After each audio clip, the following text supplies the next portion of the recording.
Mail വന്നു, result വന്നു എന്ന്. പക്ഷെ നോക്കാൻ പേടിയാ. എങ്ങനെ നോക്കും? ആദ്യം ഫോൺ എടുത്ത് വെച്ച് വിശ്വാസ പ്രമാണം ചൊല്ലി. അതിനു മുമ്പ് എക്സാം കഴിഞ്ഞിട്ട് ഞാൻ മാതാവിനോട് പറഞ്ഞു, 1001 വിശ്വാസ പ്രമാണവും 10,001 നന്മ നിറഞ്ഞ മറിയമേ ഞാൻ ചൊല്ലിക്കൊള്ളാമെന്ന് പ്രാർത്ഥിച്ചു.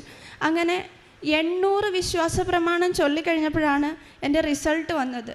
അപ്പോൾ ആദ്യം വീണ്ടും വിശ്വാസ പ്രമാണം ഞാൻ ഫോൺ എടുത്ത് വെച്ച് വിശ്വാസ പ്രമാണം ചൊല്ലി, നന്മ നിറഞ്ഞ മറിയമേ ചൊല്ലി 3 പ്രാവശ്യം കുരിശ് വരച്ചു.